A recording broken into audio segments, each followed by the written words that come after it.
बाप रे बाप, बुझाते नहीं कि हम का करी। कोर कोर के थक गई। एक तो सर सफाई कईनी, ऊपर से घर दुआर लिपनी। अब इस सब कचवनी खातिर सोचन कि चाउर पीस दी। गेहूँ तो पिसाइए गल बड़ुए। कैसे का करिए? एगो कहनी वहाँ से कि जतवा बनवा दीजिए तो काहे के सुनाते नहीं। कनिया क्या जी? ये चाउर पीसा ताड़ू। अजी दीदी गोर लगत तनी। खुश रह खुश रह। ठीक बानी नु? हाँ परब खातिर ना छठ में की करत का रौरा? वो कनिया का कही छठ तो करे का विचार रहे कर नंदी के ससुर ऐसी हो गइल तब ही से नहीं करत कि कहियन के करा मर गइल ना। जानते बानी कि जानते बा तू के उ कैसन है तनी समय लागे बात के बतावड़ बनावे आ जाए तो तू कर तड़ू कोनो। हम तो छठ के तैयारी करते भैया दीदी। हमर बहुत मन बा कि हम छठ करी। देखो दिल से जवन होला नु करे के चाहिए। एमे तो सबसे महापर्व कहाला छठ जाना लो। चली तन पिसवा ना दी, कोई पिसवा दे। नहाल धोल भाई ना। हां नहाइए के तभी क्या होता है पिसवा दियो हमरो तनी बनी पूर्ण में लोग साल भर में तो छठ पर्व आवेला। एकर के कितना आदमी महत्व मानेलन। तब का देखो तो कि यूपी में बिहार में अब तो देशों विदेश में पर्व के मनावल जाला। टीवी पर लोगत नहीं के पहले आदमी रहे के यूपी बिहार के खाली रहे के लोग बहुत कम छठ करते हैं। आज के लोग देख ली घर पे तनी सो जगह बचत है घाट बने खातिर। देखो अच्छा घर के आदमी रहत अपन कमात अपन बहरी छठ पर्व में छुट्टी मिल जाता है आ जाता है अपन साल भर पर छठ करे है तनी मनी। छठ माई के महिमा जानते बा अपरंपार हो तो करे देवे के बा करे लेवे के बा करे देल दुनिया संसार में लोग चलता है। चल ठोक देल बा ठोक देल बनी लेकिन हिले लगत जी दीदी। ठोकी नहीं के भिजा दे तू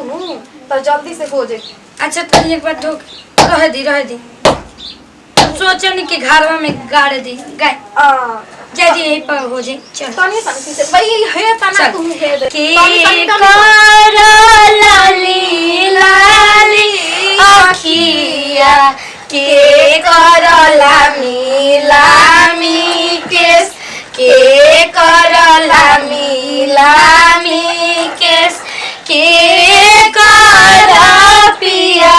पर देसिया के कर मनावा उदास के कर मनावा उदास सूरज बाबा के लाली लाली अखिया छठी माई के लामी लामी केस छठी माई के लामी लामी केस उनु कर पिया पर देसिया उनु कर मनावा उदास उनु कर मनावा उदास सूरज बाबा के लाली लाली अखिया छठी माई के लामी लामी केस पुष्पा देई के पिया पर देसिया उनु कर मनावा। ये का कहता है सर मार खूब गीत पर गीत लगाए है हाई कुल का पिसता है सर। चाचा जी ई पिसा त कचवनिया के चाउर परब होई त दूर नहीं जी नहाए के ना धोआई के आके सट जाइना। परब तो हर के दिन दे रही छठ इतवार खातिर करता नहीं तन के समझ में आवत है आगे अगल बगल का भइलबा का ना तुरंत छठे पर के लागल जे करे। देखी पूजा पाठ न करे में कोनो दोष नहीं के। आज तो नइखन मरल उ त मरल बन काल लाश तो फुका गई तो उनका घर न मरल बिलाइल बा लोग हमरा घर ना जाई है। आ त गांव घर ला का कहिना कि बतावा हो मार छठ मनावत रस के तोनो महल्ला से तन की हट के बात आखिर भइल गमी त बा ना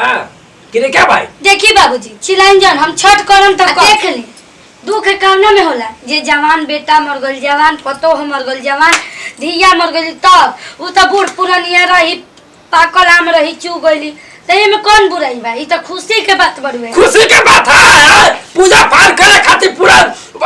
लगल डरावा करे आज ए चाचा जी उ स्वर्ग में गइली जहाँ हाँ। गइली हो जाती बस हाँ। खुशी के बात बा जमनी अब मान ली कि बिछौना पर गिर गई रहती आ इतना दिन से भोगते न रही तो? के करे वाला रहे उ गइली स्वर्ग में जमनी देखा जा हम खुशी मनाई देखा जा हम मनाई केतनो बालू जाता देखा जा नया नया कनिया बालू जाता लोग के समझ में नहीं क्या हम बूढ़ पुरानिया बने हम जानते हैं चार को समाज में हम रहते हैं कि तो लोग रहते हो जाइए काहे जब तने मन में दुख रहे का दीदी गलत कहीं तो कहीं ए तने मन में दुख रहे बुढ़िया मर रही तो काहे पीछे से बाजे बजाते ले गए लोग काहे डीजे पे नाचते गए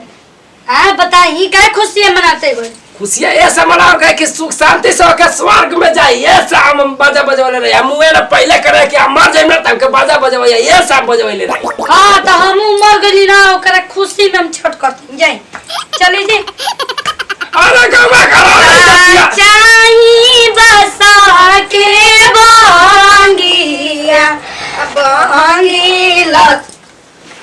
ना देखी, छठ ना होई हमारा घरे छठ ए काहे ना होई जी? सुनी पहले ना होई छठ ना होई काहे ना होई ये लोग कैसे ना होई का करे लग छठ करम तो करम कह देनी का से कि छोड़ छठ दी ठान ले भाई ठान ले भाई मन में मना ले भाई तो करियन ना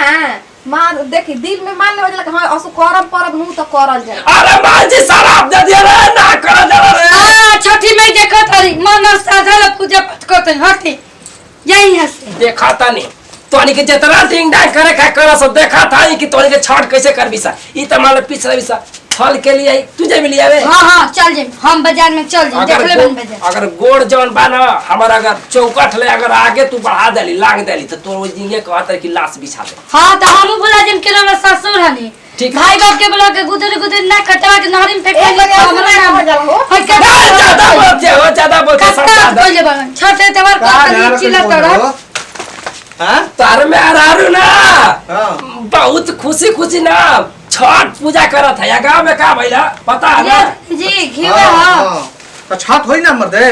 घी तू बुढ़ाई ना तारा संध्या दीदी हमारा भाई तो हार हमारा नहीं हो अब बुढ़ाई ना बढ़िया सरा बुझाई ला पहले जो के जुग गोइल तो जब ओतने बरावत रह त काहे ओकर गहनवा कुल काट लेली स आ बगली में धइल रहे कुल खूंटा में बांध के पैसा काहे लो में छूट के नहीं खे ना मने हैं उ तो तारा धार बराबर मीठवा कैसे खात रह हैं तारा बराबर तो साल भर बरा देला मीठो ना खाला कोई के हितई में ना जाला बराती ना जाला खुशी में ना शरीफ होला तुम मानली के माना तड़ रौरो फल ना ओने मुंह वाली है ना मुर्गा दारू मैं चल हां ओती घरी दुख ना कामवा मनावे बीतेला तो बिहानवा खामो छरी चाहे मुर्गा काहे बनावल जाला कि साल भर खाए के बैठी मिली बैठी जब ओतने रहे त काहे ना बनावल तहारा ओए। तोहरा के मुंगा के खदर दे क्या का हमनी के छठ मत रोको चाही बसा रे, ना, के कतना- बांगिया ए बांगी बांगी ओ ये मामा ई का करता बिजी पूरा ए छठ में भंग ना पड़ जाला छठ ना हो हमारा घर तो ना होई ना सुधर पूरा उससे निकल बानी काजी आ बा तू आके वो कान फुकत हो बक जाता नहीं तू कान फुकत हो दो छठ कर बापरा घर जा कौन खराब सिखावता नहीं तो की बताई ना कौन कोनो के लेके भागे के का सिखावता नहीं कौन अब तो पूजा कौन पाठ करे खराब खातिर आइल जब मेहरानू करे सा तू करबो हमारा घर में दूसर मेहरारू ना ऐसा बस ही रही तू रहबे हमर परिवार छठ नहीं आइए करे सर आइए सर हमार मुंह देख के आवेली सर अरे सुना राउर और औरत तो पाकल हम बनी कब चुप के मर जे राउरो हमरा लेके चले गोतिया ना ये दे देख भैया ठीक कहती है, ठीक है। कला में फूक दे रही ना यही से तू बौराई लवे भैया हम जानत है आ जवन कही ना तो तू करबे कर हां करम कहेला ना आदमी कि हिंदू के बूढ़ पगलाल रूह पगलाइल बड़ा हाँ। पूजा करत ये कोनो दोसर चीज नहीं करत हमारा घर में पूजा ना होई होई ना होई होई ना होई पक्का ना होई। हाँ। ठीक है कर जा हम 1 मिनट में हम आवत है हां जाइन एक मिनट में लागत कि आके हमरा बम पटक देम ब्लास्ट हो जेम हां जा दे देख उ बूढ़बावन तनी ओतरे बोललन तो अस्थिर से काम कर सब हम बैनू छठ होई कहना रे काहे जी इतना बुरा बोल के जाता रह आए इतने मन में दुख रहे उनका बेटा पतो मरल बड़ी बूढ़ी काहे चल गई बाहर अरे बताइए ई दुनिया के बात जानत नहीं खीस लेबे के बेरी भेदभाव ना लगेला जी, जी, देबे के बेरी पूजा कर बेरी भेदभाव लगेला चुपचाप करो सब हम बाही बूढ़ा के समझा दे ठीक बा जाई बाजार से फल लेके आई हाँ, ये ठीक बा। हमारी जी दीदी खाली बूढ़ावा सही करेला जानी अब उनका गोतिया में जब मरबे तो उनका गोतिया में नहीं खे होते आ बोल दे ना जाने बनिए, ठीक तो है। बाउर लग जाए एकरा ससुर लिहाज करी तारा के का सिखाओ तनी असही नाम लगा कसई में 4 गोदी में से हमर बुढ़ऊ के पता चलता हमरा जिया छोड़ी हन असही नाम छेछा ई बुढ़ावा असही नाम निकल असही ना करे के जी दीदी हऊ लंगटुआ के माई जोरे धाराई रहे बुढ़ारी में नती चलत के लाइन मारत आजा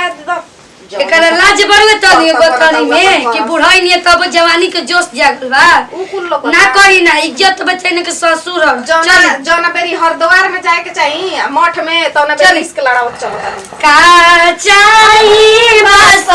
के बहंगिया बहंगी लचकती जाए बहंगी लचकती जाए पेनीना बलम जी पियरिया दौरा घाटे पहुँचा दौरा इनतिया से खबर जाता कहत नहीं हुआ चिल्ला चिल्ला मत होता घर में होइसे पूजा पाठ होला हम कहानी के तनी नाटक वाला सही रहेला कसा जाला का सवाल तू एक दिन कोना में करा के प्लास्टर करवाना तो कनिया यही रे का जी दीदी लागो कि कोई पिछवा से आके गई चल चल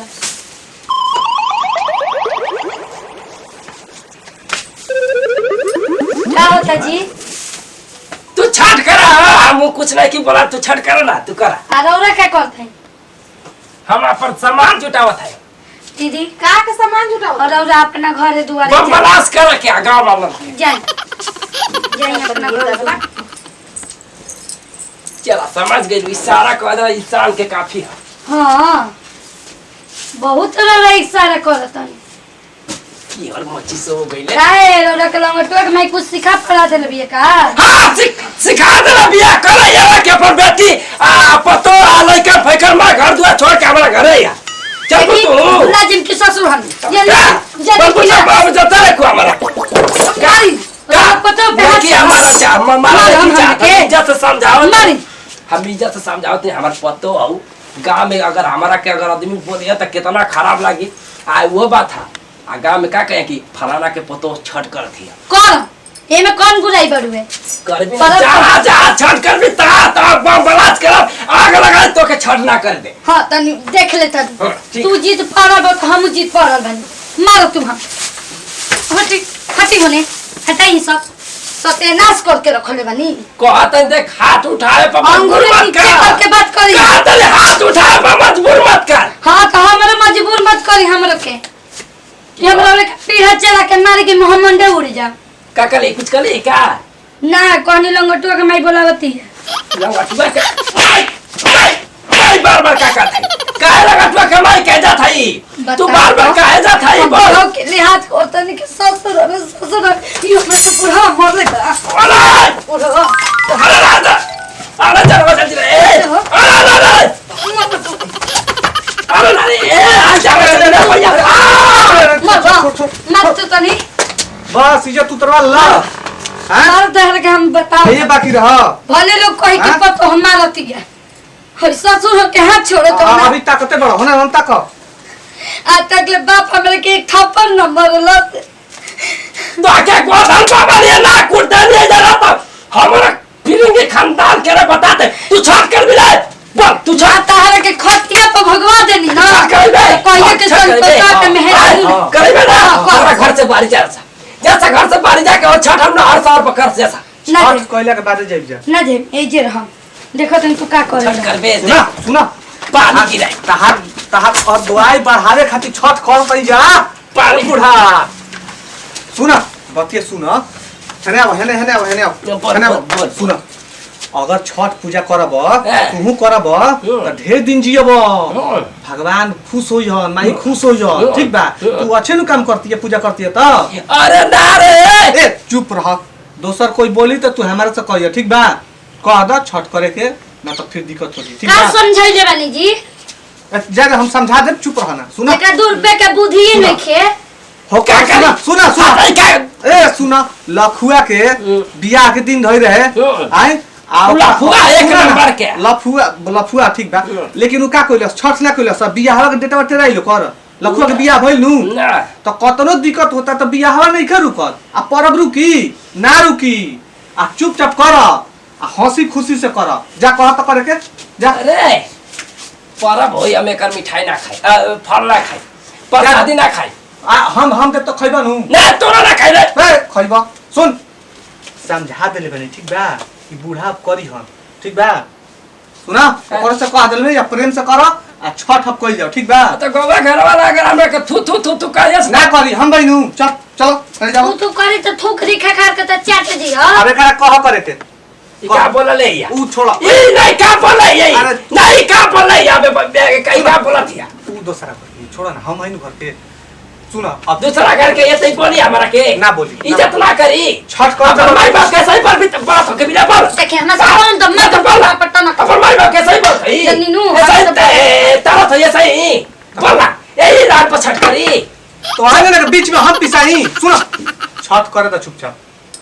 के पैसा हम दे पैसा के बात नहीं है हाँ। ई बात है ना कि जब पैसा नहीं खे छठ में मदद कइल जाला पैसा हम दे कसम मतलब ले ठीक बा छठ करो चुपचाप एके समझा दे समझ माँ लो ठोको चाहे कोनो देवता होको चाहे कोनो भगवान आ जा माई बाप से बढ़ के कोनो भगवान आ रहा ये हमारे के पूजा करो ना मैं सरो बड़ी से जौन बाटे एकरा के दुआर खाली रही दो स्वर्ग वाला छठ पूजा होला ये खातिर घर पूरा शांति खातिर ठीक बा आ नीक तोहरे बात खातिर सुन चुपचाप ना। अब बैठ जाई चला बाजार से लेवल जाओ ठीक बा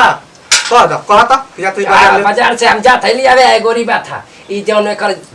चला था ना मेजुकवा जौन ऊपर नीचे एक कह दे कंट्रोल रही हां कंट्रोल रही पूजा पाठ अगर ये आपके बढ़िया ना समझावले रही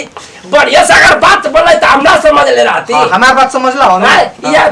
पूरा जौन बात है तर की झोंके के ता है तना पूरा झोंके आग लगावती अरे चला ना जानबे करला मेहरानू के मन में आई तो करिहस ना मन में आई तो ना करिहस आदमी कहा है कि मेहरारू का नाक ना रही तो कुछ भी कर सकते हैं हां हां ई कहावत ना हम चलत चला पीछा पैसा मांगते आवत चला ना हम आवत चला तू चला ठीक है अरे का बुढ़ावा से बतियावलिस रे बुढ़ावा जानते खीस का कह के गइलन के मेहरानू कहीं ना रहे कर और तो जानते चाहे दो चुपचाप रहो बूढ़ावन बोलत रह बूढ़ के लड़का के बुद्धि एक हो जाला हम आवत जे फल पूरे लेके खात हो ना सुन ओ आवत आई दू उनको के ले लीह ठीक है जाए ओकर झिंगना के माई आई तो ओकर से लेके छठ के तैयारी कर जाओ ती फल फूल लेके बुढ़ावा के पोट ले लेबे ठीक बा बाप रे बाप बुढ़वा करके रख देल बा जीवन मुश्किल हमर कर देल बड़ुए बुझाते नहीं कि हम का में कर हुआ आ कहां गोल हम जाहु हाली हाली मान गइलन जा मन गुलन हां फल फूल लागे कोई लड़ा देखो नहीं के गोल हाली को कि चल चल आगे आगे जाता ना पीछे से तार मार दा जाता हूं देखी दीदी मर्दो नहीं खो बूढ़ो नहीं खो इकर रो रो के न मिर्गिया वाला बीमारी हो जाए अरे जाए दो बूढ़ा जाता मारे उठ के हम न छोड़नी हम कहनी कि तू जब पतो ना मन बता हम काहे ससुर मानम काहे बाप मानम तुम मरवा हम छोड़ दे कुछ भी हाथ ना पेटी पतो को उठा के चलो यो पेथी करब चल। पहली पे के परिए कोनिया सब तो हां चली तो तनी ले आवल जो कल पास से चल अरे कनी आवा हो अभी धोतियो रंगे के हम मुकी जी हम लइका परेशान करके रख देले जल्दी कर ना तो फिर हम तबियत घरे देखो जाए ठीक नहीं खे रहते कैसे हम का करम हम बुझाते दांत नहीं नहीं निकलत ही से इतना परेशान दांत और निकलता न ते कर पतला लाइटिंग होता देखो तनी बुखार न कल बा बहन कोनिया की बुढ़ऊ पेरी पे भी हां धोतिया उतिया राख हां देते पहना दे चल मिलजुल के कर देवे के जा दीदी दीदी रौरे घर नहीं के होता है जी अरे जल्दी लेके आ चल हई देख ए जे बैसो दे दे मुंह मत चोरावा हल्ला अपन हाथ से द दे तू ही दे दे लजा तड़का हो धरो दे दे हनिया पर ना लजा तड़का दे दे बोल राव जी। ए ठीक है रह जा नमस्ते प्रणाम हम बानी अंजू सरगम और पुष्पा राज और यहाँ के चिरकुट बाबा और संतोष सिंह तो वीडियो बनाए के संदेश यही रहल है कि हमनी के गांव समाज में हमनी के एगो छठ के बहुत महत्वपूर्ण पर्व मानी जा और धूमधाम से ई पर्व के हमनी के मनावनी जा बहुत जगह ऐसा सुनले बानी कि छठ ना होला लेकिन अब बहुत जगह भी छठ होखे लगल बा तो ऐसा कोनो बात नहीं खे कि कोई मर गइल बड़ुए अब तो सब बीत गइल बा तो साल भर हम छठ ना करी पर्व ना करी करे के चाहिए मन में अगर लगन में श्रद्धा बात तो करे के चाहिए पहले के बूढ़ बुजुर्ग के कहावत रहे कि सावा महीना तो साल भर छठ ना करे के चाहिए तो लावन लगता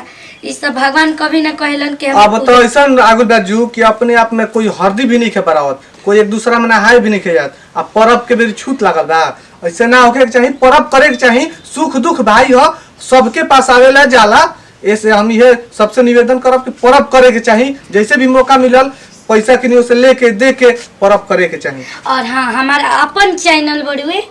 S9 कॉमेडी, तो एकरा के सब्सक्राइब करी, लाइक करी, कमेंट करी और हो सके तो ज्यादा से ज्यादा शेयर करी। यही सब के साथ दी विदाई। अगले वीडियो में फिर से मिलल जी, तब तक ले जय छठी मैया।